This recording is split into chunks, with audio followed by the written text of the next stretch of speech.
Hello and welcome back to Sports Talk with Dad. My name is Kyle, and as always, I cannot call this Sports Talk with Dad without the man sitting next to me, a man who was alive during Prohibition, my dad, Tim. No, I wasn't. Your grandparents were? Close enough. Your grandpa actually met John Dillinger. Yeah? Well, Wisconsin was built by Chicago mobsters, Yes, let's it be was. honest. Lake Geneva, the Dells, Door County, all that comes from illegal booze money in the 1920s. Where but Wisconsin can you expect illegal booze? I mean, They funneled it directly through here and went straight down to Chicago. and they were happy to drink it here as well. Oh, it wasn't even a question in the world. It was an interesting in between wars, man. But hey, during Prohibition was the Roaring 20s, so you can't argue that it had a decent effect considering the outcome. True. In the town we grew up in, I actually met way back in the day when I worked at Mackey's Shoe Shop, an old-time bank robber who had done time for it, came into the store, and we just got talking. He was probably in his 70s at the time. And he said, yeah, this town was cased several times, but there was no way any bank robbery was going to take place because it could be shut down by shutting off two roads, one going north-south, one going east-west, and that was it. Where we grew up had two main roads is in and out of town, so that does make sense. But away from Prohibition here, we did have the PGA Championship, and let me tell you, speaking about growing up, I obviously grew up with Tiger Woods right in the heart of it, and it was tough to watch him play on Saturday, and I am so happy that he decided he wasn't going to play Sunday and withdrew from the tournament. Yeah, it was nice and warm the first couple days, and as a veteran of surgeries like that, it's much easier to play when it's hot and humid. Yeah. But when it got cold, boy, he was in pain. You could just tell. Yeah, hey, ditto. I had 2 major stomach surgeries, plus I had a couple other things going on, so I'm fully aware right there with you, and but it's always goes to my motto, right? Pain is good. I'm not a big believer in painkillers unless you need sleep or it's right after surgery and you're still in the hospital. Other than that, I don't believe in them at all. You can do it with Advil and Tylenol because pain is good. It's your body telling you something's wrong and you can't push it. So I was happy to see Tiger has not only passed those, but listened to the pain in his body, listened to what his body was saying, and said, listen, this is not pushing through now. No, we can't move, and you got to take a break. He honestly had no business playing in that tournament. Now, I don't know Tiger. I'm not here to tell anybody what to do, but I really thought the next time we were going to see him was at St. Andrews at the British Open. He made the cut, which is a win as far as I'm concerned, on one leg. I didn't think we were going to see him at the PGA, but he knows the course very well. I don't think this is just my 2 cents. If it were me, and it's not, he's got the best team of medical and trainers in the world. I think he should take off between now and the British Open and try to go and play in St. Andrews. I agree. I understand wanting to go and play. I mean, the U.S. Open is on Father's Day weekend, which, as a dad, I always love watching. There's nothing better than watching the winner be embraced by his kids on Father's Day. It's a special moment that always brings a tear to my eye. I'm sure every dad feels the exact same way. I don't think he should play that tournament. I think he should wait. St. Andrews is a flatter course. It's very much bump and run and plays right into his style. He loves the course. He loves the course. I mean, he had 22 under at one point at St. Andrews. Record there. Yeah, he's destroyed that course. I think it plays to his strengths, and he should wait until then and actually have a shot at winning a major. But again, I'm not here to tell him whatever he wants to do. Do what you want. It's your career. It's your life. I just don't want to see another performance where you watch a legend that just physically can't do it. I mean, it's like going back in time. You see your heroes, the Joe Namaths, the Johnny Unitas, the Bart Starrs, when they get to a point where they just can't do it anymore. Right. Willie Mays, when he played for the New York Mets, you don't want to remember those guys in that way. People say Michael Jordan with the Wizards. Actually, Michael Jordan was very good with the Wizards, but Father Time's going to win. Tiger's not done yet. I firmly believe he's got a 10-year window just because of his strength and his talent. that will take him to about 54, 55, I think. He could win a major. I in his agree. 50s. For me, I got to watch Brett Favre for that last year on the Vikings. Not his first year, he was great, but his last year where he ended up sitting out some games, which I obviously hadn't seen in my lifetime, that was tough to watch. I don't want to see Tiger go through that again. You could tell he was hurting, and it sucked to see because you knew, you could tell what he wanted to do, but his leg, I mean, he's a bionic man at this point. His leg just wouldn't allow it to happen. And I think what he needs, honestly, and people forget, he's still only 13 or 14 months post that horrific Almost losing accident. his leg. Yes. Give yourself time. You've got time. If you don't play the rest of this year, you'll be ready for the Masters next year. You'll play in the PNC with Charlie, which everybody loves. Yeah. It's turning into a mini major all of a sudden. It is. Everybody's kids are growing up and becoming great golfers. John Daly's kid. Yep. Charlie. Yep. And I think Charlie's, where Tiger famously had Jack Nicklaus's record and picture on his wall. Right. I think Charlie's going to have his dad on the wall going, this is what I want to beat.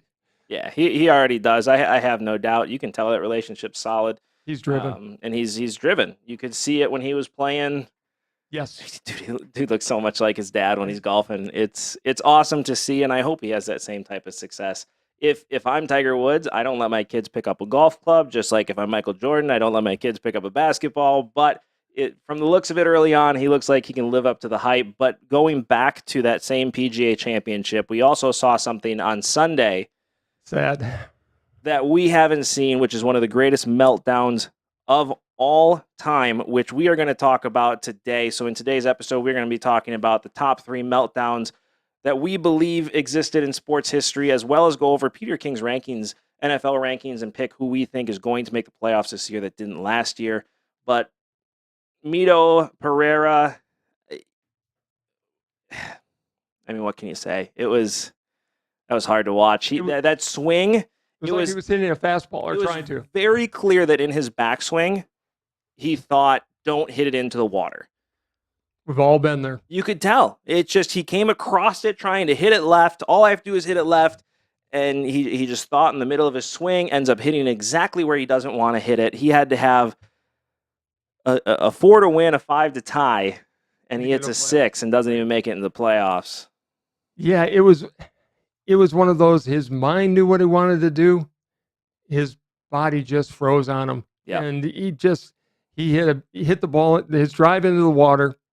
His next shot, he pretty much janked to the side of the green, leaving him a long, long chip to try to get in. Right. I will say this, though. I am a huge Mito fan because of what he did after he had that blow up. He went and he had an interview. He was classy about it. And he's young. Don't forget, this is his first year. He's a rookie. So I'm hoping he comes back from this. I don't think it'll be like some of our other meltdowns that we've got listed. No, and I hope, because obviously we've seen that, right? Where you look at Greg Norman, he got beat by a couple of lucky shots. That's all he got beat by, and then he finally had his opportunity and melted down for the entire last day. He should have won at least a couple Masters. Bob Tway could sit there and try to hit that chip shot 4,786 times, and he's not going to make it. But he made it the one time he only got to make it when it counts. And he did. And he lost. And, we'll go into our meltdowns, and we'll certainly be talking about Norman at one point here. That was a whole round of watching a meltdown. This was one hole where it really counted. He just had to get it into the fairway. Yeah, but it's one hole, but it's several shots. It's several shots. You got to see them melt down. So let's get into this. What we believe are our top 3 meltdowns of all time. Now, we do have stipulations with this when we were talking about it, which is it has to be in our lifetime. So for me, it's the last 30 years. For you, it is all the history of sports. So you get that takeaway all the way to David and Goliath until today. You got them all. But for me, I only have the last 30 years to pick from. So you had to be alive for it. And another stipulation, at least I put on my list, was it's not a mistake, right? Tony Romo's not on my list because that wasn't a meltdown. He mishandled a snap. on a kick. Scott Norwood's not on my Scott list. Norwood, he just missed a field goal. 47-yard field goal. That's not a choke. Right. It's a tough kick to make. Chris Webber calling a timeout. It was a bonehead move at the end of the game. It's not on my list. Those are mistakes. A meltdown is something you get to watch long term happen, and you get to watch it happen in ugly, ugly fashion. So I believe it is me kicking off this list, right? Yep. All right. So my number 3, I couldn't think of any other. A lot of people are going to say this should have been number 1, but this is my number 3, which is 28-3 Super Bowl 51. With 2 minutes and 12 seconds left in the third quarter, the Falcons are leading 28-3 and lose in overtime. How many times have we watched teams who have a big lead and then decide to go conservative in the second half? And what happens? It wasn't even the second half. It was literally the last quarter and 2 minutes. You've got to keep your foot on the gas.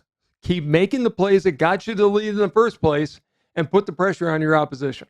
Yeah, they got really conservative after halftime. Their defense was able to hold, and their defense got tired, and Tom Brady did what Tom Brady does. And again, I thought Seattle Patriots, but again, that was just a bad play. It was a single situation. This one, you got to watch the last 17 minutes, a team just crumble in front of you. The Patriots did not win that Super Bowl. The Falcons lost that Super Bowl. Yeah, that was hard to watch, and you felt for the Falcons because they should have had it, but I felt for Matt Ryan. That was Matt Ryan's Super Bowl to win, and I hope he gets it with the Colts.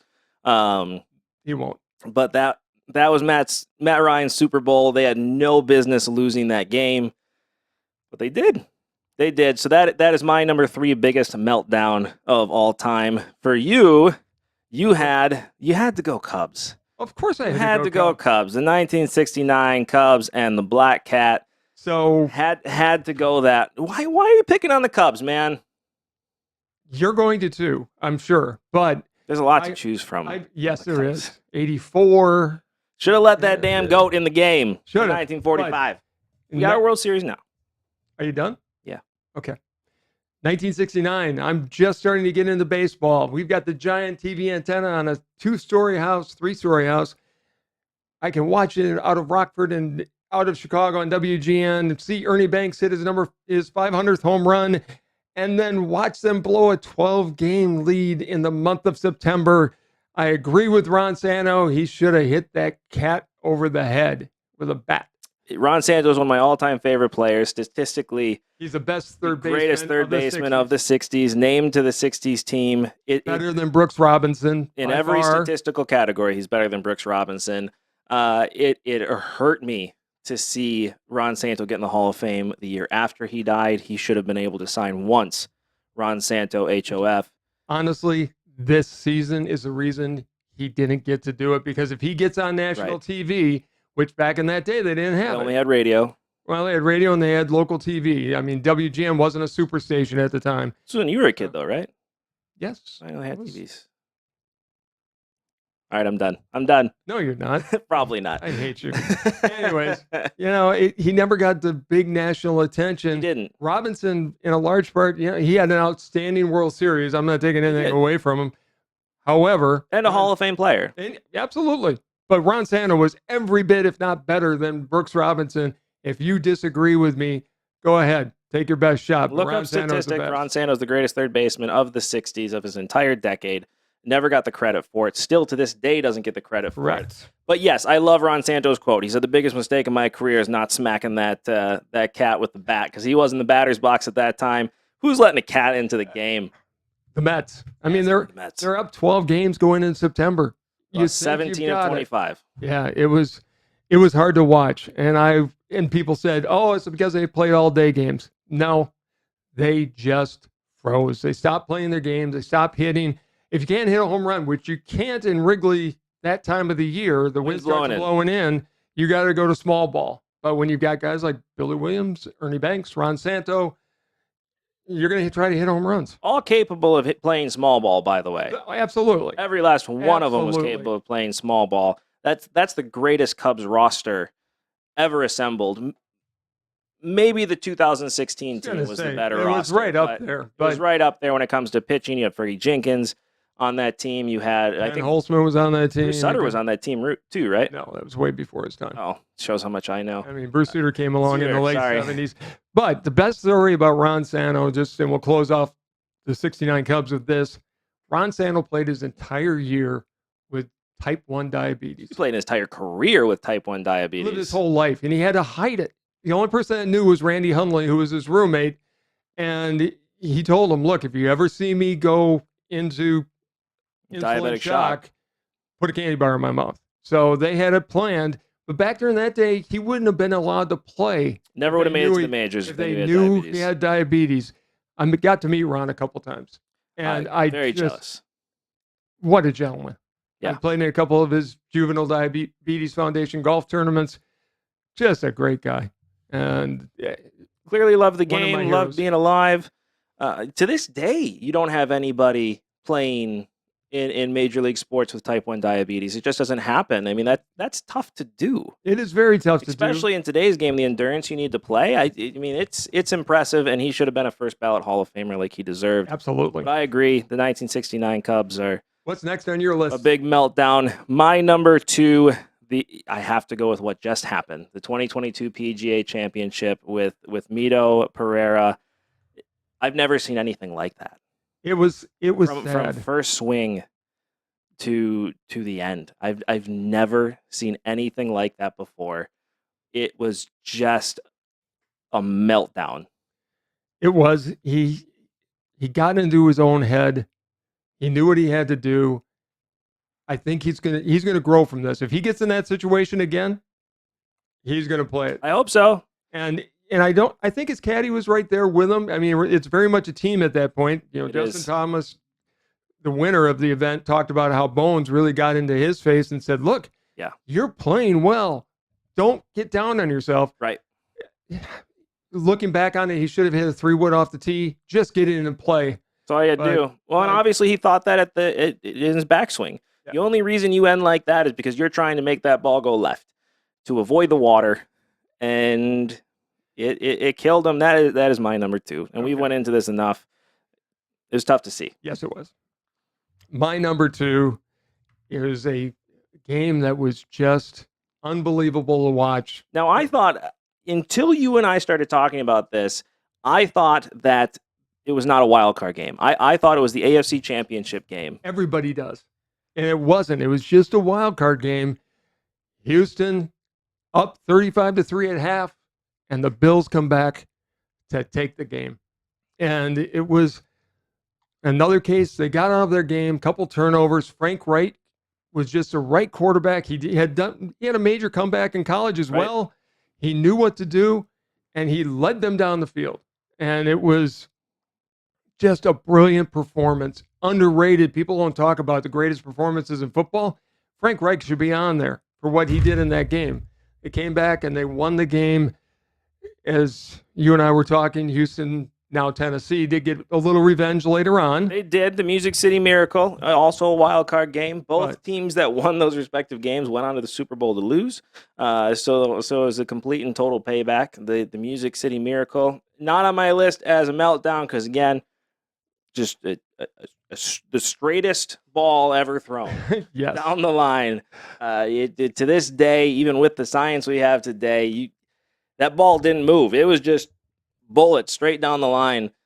It was. But yeah, I mean, it's, that game was very much what Coach Paulus always taught me in tennis and what you echoed, which is let your opponent make the mistakes. Correct. It was very much we got nothing to lose here. Let's go and drive down the field, play the game we know how to play it, and let the other team make a mistake. And Warren Moon threw a couple interceptions during that game in the second half, and really the Oilers just kept making mistakes, really, rather than just playing the way they had. When you get a 35-3 lead, you need to come out of halftime with your foot on the gas to run it up even more. Correct. We're professional sports at this point. Right. I don't care about anybody's feelings. Look what the Bears did against the Patriots, 55-3. You put your foot on the gas and on their throat and just bury them. Yep. And they didn't do that. So that was my number 2. That's a very good one. My number one is very personal. It still angers me to this day. We have a World Series now, but I always say the first time I had my heart broken was not by a girl, but by the Chicago Cubs and the 2003 NLCS Game 6. You give me a hard time about the 69 Cubs, and you picked the 2003. I had to. It was one of the it was the worst thing I've ever seen in my entire life. And Dusty Baker, and I'm not calling this a Bartman game for a reason. It wasn't Bartman's fault. It's not Bartman's fault. It's Dusty Baker's fault. Yes. It's 100% Dusty Baker's fault for being a bad manager in that situation. Moises Alou overreacted. That ball was a foul ball. It was out of play. Did Bartman make a mistake? Yeah. Could Moises Alou have caught it? Maybe. Most likely. Probably. The angles show it was in the glove. But for Moises Alou to act like a 2-year-old in that situation and throw a temper tantrum over something he had no control over, and then for Dusty Baker to go out and argue with the umpires after that situation. Against his own fans. Against his own fans who touched the ball, by the way.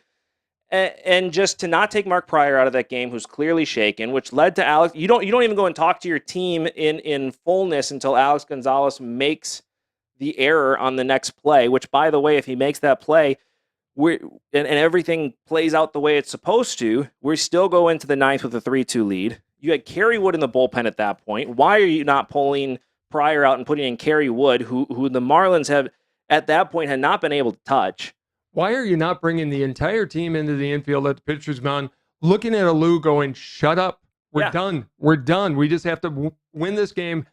Tell Pryor, we'll get this home for you. Bring in Kerry Wood and just settle them down. Everybody pressed from that point on because the emotions got the best of them because Dusty didn't take the time to calm them down. Why in a seismic situation like that? You could cut the tension in Chicago with a knife. I mean, you felt it through the TV. The tension that was in the stands. They kept showing the replay on TV over and over and over again. Kept showing Bartman, and it just was awful. The man I feel worse for it because it wasn't his fault. I've said that from day one. I'll continue to say it. That was not Bartman's fault. He did exactly what fans do. All right, I wouldn't have done it. Your arm if you would have tried. I wouldn't have done it, right? But a lot of people would have. And again, the ball was out of play. He was in the heat of the moment. He lost his head. If he had a chance to think about it, of course he would have taken a step back, but he didn't. I remember sitting there as a 13-year-old thinking, all right, it is what it is. Let's get Pryor out of the game. Let's bring in Wood and bring this home. But Dusty Baker was so worried about having Kerry Wood for Game 7, and he wasn't thinking about Game 6. Let's go and win it. Who gives a shit about Game 7? You and I talked. Win Game 6. You and I talked about it after the game, and we agreed. They've already lost Game 7. It was over. It was over at that point. If that game ruined Mark Pryor's career, he came back the next year and started overthrowing and got hurt. Never could come back. That one is my number one. I still have nightmares about that game. Every Cub fan does. Okay, so my number one, and I had a cacophony of things I could have picked. Cacophony? Yes. Spell that. See. What is cacophony? A plethora. A lot of them. Several. Always bringing intelligence to the show. I appreciate it every time you do it. I can't count on you doing it. Ouch. So I thought about McEnroe versus Lendl. McEnroe in the French Open. McEnroe was up 2-0. That would have been on my list, but I was not alive during that time. That was not a choke. It was arrogance. McEnroe had him up playing serve and volley, and he thought, okay, now I'm going to beat him at his own game. And he tried to hit with a baseline. Lendl, one of the greatest baseline players of all time. Right. So I thought about that one. I thought about Greg Norman, obviously. Up 6 strokes. I'm surprised he's not on this list. He's not. I also thought about Rory McIlroy in 2011. Up 4 strokes going into the Sunday. Very close to being on my list. Mine is the 1999 British Open, Jean Van de Velde. All he needs is a 6 to get in the playoff. He gets a 5, he wins. And what does he do? He makes a 7. He hits it into the water. There's that famous picture with his pants rolled up. They redid that hole with him playing with putter, and he got home in 5. I just was, everything was in slow motion. He couldn't do anything right, and he just, we use the line from Cool Runnings all the time. You had it right there and you choked. And he did. It was just the most uncomfortable thing to watch I've ever seen. So that's my number one. Well, unfortunately for him too, is didn't know at that point, but what ended up happening was Tiger just took over golf. I mean, nobody was going to win after that. That never ended came up back. being his last chance to ever win a major. It would have been the first Frenchman to win the British Open. He kind of went away after that. And, he owned up to it. He manned up. He just said, yeah, I blew it. But he's never been the same. You've never heard of him again. He had one shot, and that was the end of it. It was a sad thing to watch. So that's my number one. And if you have ones we've forgotten or you disagree with the ones we have, please put it in the comments. And while you're down there, try and make sure that it's within your lifetime, right? That's what we had in our list. So try and make sure it's within our lifetime. I dare you to tell me that the Cubs are not number one on this list. If you have somebody as old as my father watching, again, they have you may pick David and Goliath at that point. You obviously were around at that point too. But all right, I wasn't done. Moving on. All right. Anyways, make your picks down below. Tell us why we're right. Tell us why we're wrong. And tell us what you think is correct. And while you're down there, don't forget to do this, which is like, subscribe, and hit that notification bell so you get notified every time we drop a new video and you get to enjoy this show as much as we enjoy making it. Moving on to the next part we wanted to talk about here, which is Peter King just dropped his NFL rankings, power rankings, I should say, before the season even starts. Hello, and this list is interesting. So what I wanted to do today was to have both of us pick what team that didn't make the playoffs last year do you think will make the playoffs this year? Because it happens every year. Parity is always in the NFL. It's going to happen again. I think a lot of these teams are way too high. I think a lot of these teams are way too low. I think this year you don't have really any dominant teams. Even the Bills being number one is questionable. But who do you think? Let's go one NFC team, one AFC team that you think will be in the playoffs this year that were not in the playoffs last year. Okay. And you're probably going to laugh at me. I think the Detroit Lions are going to be in the playoffs this year. This year? This coming year. I love their coach. They've got a good team. You've got Jamal Williams. You've got Jared Goff. I mean, you just named two players, one that's not even a starting running back on the team, and Jared Goff, who's a good quarterback. They're going to borderline great. Okay. They're a team on the cusp of being really, really good. And I agree with that. And I think you're going to see them take the next step this year. I don't think they're going far in the playoffs, but I do think they're going to get in. If I'm going to have a 1A team, it would be New Orleans. They're set up. I think Jameis Winston's going to be back. Jameis Winston is going to be back. Look at Michael Thomas back. They also had a good draft, bringing in a wide receiver in Olave. I think will make a big difference. Those would be my two Detroit picks. Lions, though. If this was next year, I'd agree with you. I think they're still a year away from making the playoffs. I think they're going to pull it. I love their coach. I do too. I think great attitude. Great. I think the attitude's great. I'm the first one to say, listen, the Lions could have easily won 7 games last year. Easily could have won 7 games. I think they win 9 this year. I mean, the break 9 out of 17. Do you think that's going to be enough to get in the playoffs? I think it's going to be the low end of the wild card, and they're going to sneak in. I mean, and if they don't sneak in, they're going to be right on the edge of making it. Personally, I'm going to be rooting for them to make the playoffs. I mean, let's face it. The NFC North, the Packers are going to win again. Correct. And I think the Lions are the next best team right now. Okay. So that's my pick. All right. Who do you got? NFC, you're going to, I mean, you think I'm laughing at you for the Lions. Mine's a little bit even more, possibly outrageous, but I do think that this is a solid pick. I definitely think they are way too low on the power rankings, and that is the Atlanta Falcons. I think the Atlanta Falcons have a sneaky good team this year. Marcus Mariota, former number 2 overall pick, going to an offense that is going to be designed specifically for him, which I don't really think he has in the NFL. When he was with the Titans, I don't think he was ready yet, and now that he's with he's a wily veteran that I think is going to do very, very well. Wily veteran, like Wile E. Coyote? Yeah, Exactly. Hopefully they keep the Acme tools away from them if we're going with that reference. But again, a number 7 seed being up there, I think that's definitely a possibility where the Atlanta Falcons could fit into that. They were another team that could have won a lot of games last year and didn't end up winning in a lot of close ones. And I think that there's going to be a new attitude with the team. It's a fresh start, and I think Marcus Mariota is going to take advantage of this situation. I don't have any faith in Mariota.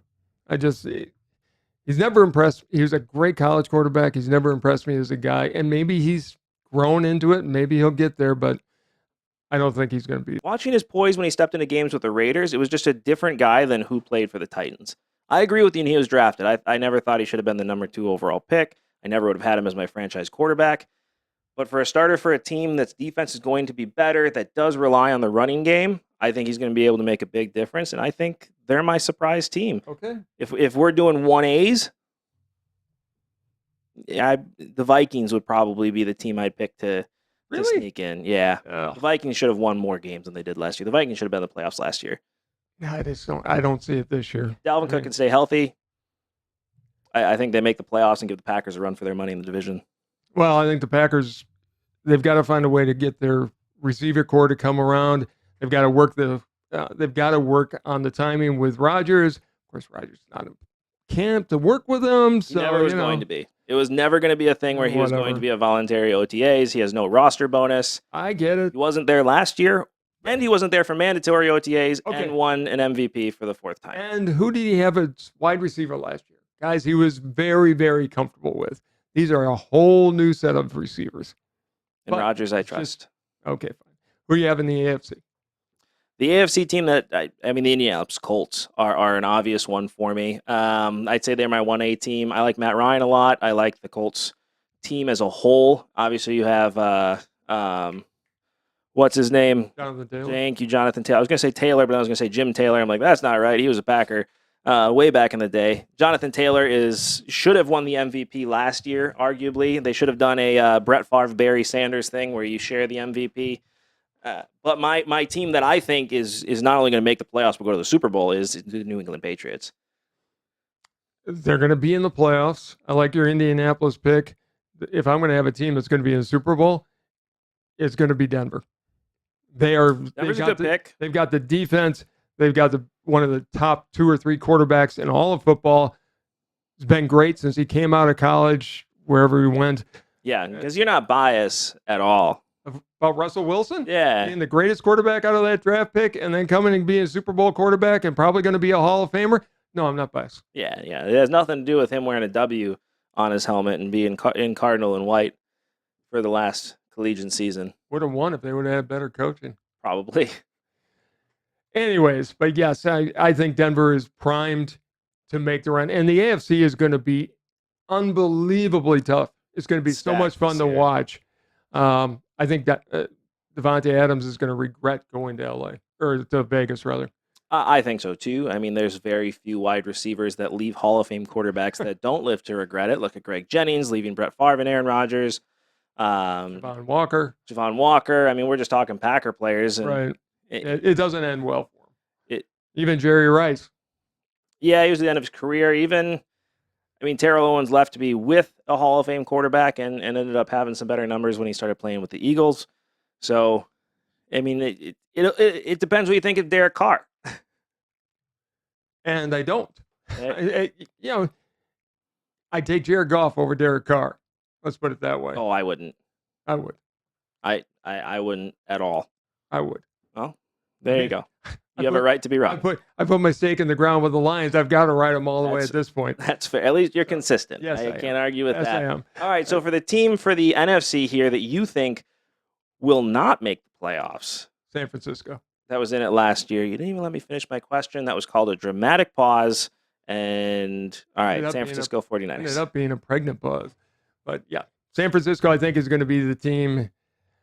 Their quarterback situation, Lance is going to be having the reins probably this year. I just don't see them. He's been getting rave reviews from his teammates. I will say that. Difference between the rave review from the teammates and then actually performing on the field. True. And I don't see them. I think they're going to take a step back this year. It all does depend on Trey Lance. We've barely seen anything from Trey Lance in college, and we haven't seen anything really from him in the pros except for specialty plays. I think that's not a bad call. And you're going to laugh at my AFC team that's going to take a step back. All right, go for it. Cincinnati. I don't think they make the playoffs this year. I'm going to have to pick somebody else then, because that was going to be my pick, was the Cincinnati Bengals. So I 100% don't disagree with you. I love Joe Burrow. Everybody that's watched this show has seen me fly my Joe Burrow flag. God, I think he's pathetic. One of the best quarterbacks, if not the best quarterback in the NFL. Yeah, he's amazing. But I do see they definitely overperformed last year. I thought that was Burrow's chance to win the Super Bowl, and I agree. I don't think they're going to make the playoffs this year. I think my picks in the AFC, I think it's going to be one of three teams. It's Buffalo, who's going to take another step forward. New England will be in the playoffs and be right there at the end because of coaching. And Denver, who I just think is a complete package. They're a quarterback away, and now they have their quarterback. So it's fair. I can't argue with those points. As for my NFC team that I don't think will make it, the San Francisco 49ers, again, one of the tops of my list. I'm gonna go with the Rams. I think the Rams hit their peak, and you got an aging roster. You lost Von Miller. You've lost some other key pieces to those teams. Robert Woods was a huge part of that offense. He's gone. Odell Beckham Jr. isn't signed by anybody. He's going to be hurt for most of the year. I got to go. Super Bowl champion to not making the playoffs. That would be, the way they built their team, I could see it happening. They sold their entire draft for that Super Bowl, which, hey, good for them. They got a Super Bowl. They got their Super Bowl. It paid off, but now you're going to have to live with those consequences, and I think this year is going to be those consequences, and they're not going to make the playoffs this year. I think they're the top 15 pick. The other team that I think is going to be just awful this year is going to be the Cardinals. The Cardinals are my other choice. I don't believe in Kyler Murray at all. You're the face of that franchise, and you're doing everything you can to undermine your team. Yeah, what a spoiled kid. Yeah. It's just a spoiled thing to do.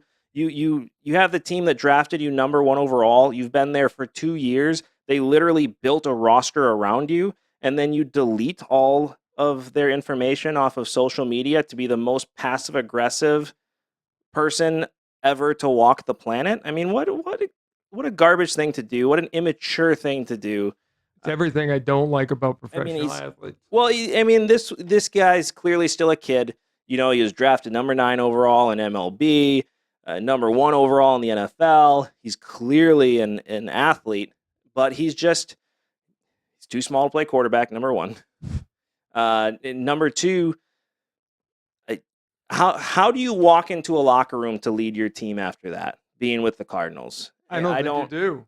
I know if I'm on that team, I'm looking at him saying, you can get out of my face. Right. I'm not listening to a thing you're saying. DeAndre Hopkins hurt. He's not going to be playing for the first part of the year. J.J. Watt's another year older. He should be there for the playoff run, and that should be about it. Yeah, the Cardinals 100% aren't going to make the playoffs this year. The Cardinals are going to have, if I had to guess, the Cardinals are not only not going to make the playoffs, they're going to have a top 7 pick next year. Very well could happen. I think the other team, from my mind, that there's 2 other teams I think need to have something special happen, or they're going to have to rebuild. Miami, they've got to figure out what's going on with Tua, if he's going to be the guy or not. You got to give him a chance. Well, this is going to be the year. Is this, 3rd or 4th year in the league? Year. Okay. He's hurt his first year. Second year was his rookie season. And now he's got to step up. The other team will this be the end of Mike McCarthy in Dallas? Dallas could easily not make the playoffs. Ezekiel Elliott's going downhill. They got a lot of big contracts on that team that aren't living up to contracts. Jerry Jones wants to bring in Sean Payton so badly. Yeah, I think Mike McCarthy's going to have to win the Super Bowl to keep his job. I think that's definitely what needs to happen, if that even gets him to keep his job. For my AFC team, a playoff team that the team that was in the playoff, I can't talk. A team that was in the playoffs last year that won't be in it this year. Obviously, you know, I had already said the Cincinnati Bengals were a big choice for me. I don't know, man. There's that was the one that really stuck out to me more than anything. You know, probably the Las Vegas Raiders. I could see the Las Vegas Raiders taking a step back. I don't think Davante Adams going to be the answer they want him to be. I think Davante Adams is the best receiver in the league, and I'll continue to say that. Mm-hmm. I think them losing their special teams coordinator is going to hurt them more than they think it will. Yeah, I just think Davante Adams, as good as he is, and I know he's played with Carr before. Yep, they were teammates. There's a difference between having an Aaron Rodgers threading the needle to be exactly where you are, exactly at the time you're there, to Derek Carr, who's just not going to be that guy. Davante Adams is going to have to make catches that he didn't have to make in Green Bay. Aaron Rodgers put the ball exactly where it needed to be. Derek Carr is going to make those mistakes, and if you're going to be the number one receiver in the league, you now have to make up for those mistakes that he's going to make. You have to be in places that you go from running a route knowing the ball is going to be there to running a route possibly taking a big shot because that ball is going to be thrown a little bit more behind your back. I could see the Raiders dropping off as well. I tell you one thing, it's going to be an interesting season. And once again, NFL proving that they are the big sport in town. They're the ones that everybody's talking about all year round because baseball continually finds ways to destroy its game from within. They do. It's very, very sad. They need to follow our plan. I'm going to pitch it every single time. We have a great, great plan. And if you haven't seen it, we'll put a link into when we talked about it. It's basically 5 points. And we could turn around baseball in a year.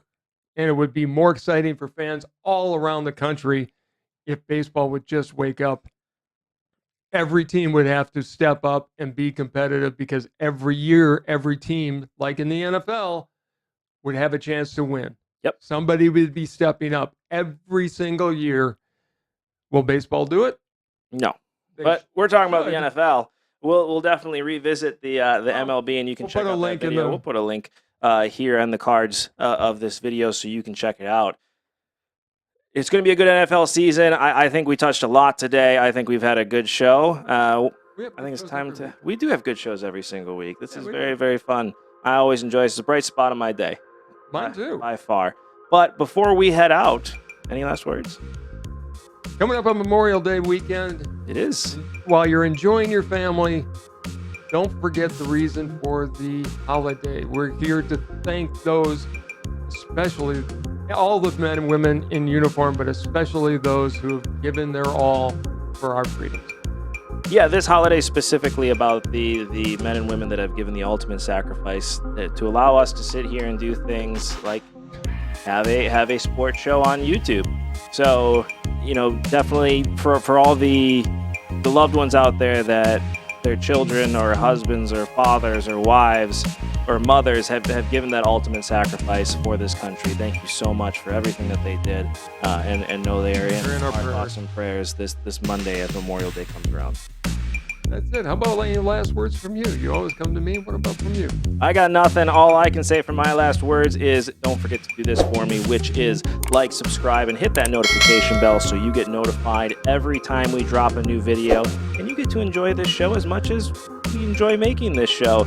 Leave your comments below on if you think the power rankings were wrong or if you have different meltdowns as well. But hey, we are not done yet. And now we're done. The fat lady has sung. It is time for us to call it a day. Thank you so much for watching. This has been Sports Talk with Dad. Bye, everybody.